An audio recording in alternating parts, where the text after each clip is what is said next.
명절 연휴는 시작됐지만 조기 대선 가능성까지 나오는 상황인 만큼 다른 명절과는 다르죠. 정치권은 굵직한 현안과 여론에 상당히 민감합니다.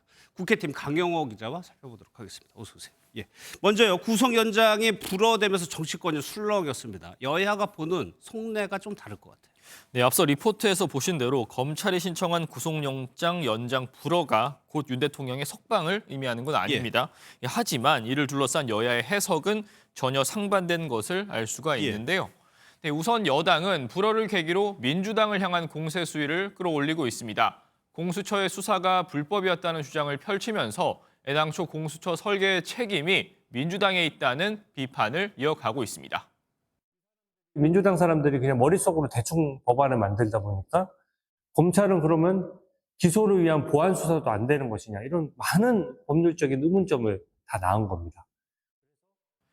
네, 이에 더해 윤 대통령이 보석을 통해 풀려나야 한다고 주장하며 지지층 결집을 시도하고 있습니다. 예. 민주당으로서는 연장 불허 자체가 좀 불리할 수도 있는 상황인데 어떻습니까? 네, 앞서 리포트에서 보셨듯 민주당은 법원 결정을 계기로 구속 기소를 촉구하고 있는데요. 특히 구속영장 연장 불허 결정에 대해 검찰의 수사가 필요 없다, 즉 법원이 공수처의 수사권을 인정한 것이다라고 해석합니다. 이 법원 결정에 대해 국민의힘과 정반대의 해석을 하고 있는 것이죠. 연휴 첫날부터 밥상 민심을 선점하려는 여야의 신경전이 상당한 것을 알 수 있습니다. 예. 강 기자, 이번 연휴가 유독 깁니다. 연휴를 맞은 여야의 각 당의 전략은 어떻게 돼요? 네, 조기 대선이 치러진다면 선거 전 마지막 명절인 만큼 여야 모두 쉽게 생각할 수가 없는데요. 네, 국민의힘은 집토끼와 산토끼 사이에 고민이 커 보입니다.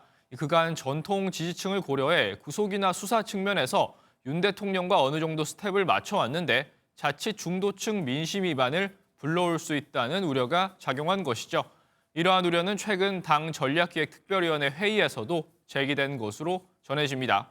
당분간 윤 대통령과 관련해선 집토끼를, 반 이재명 전선과 민생과 관련해선 산토끼를 노리는 투트랙 전망을 이어갈 전망입니다. 예. 반면에 민주당에서는 최근 비명계 목소리가 좀 커지고 있는 것 같아요.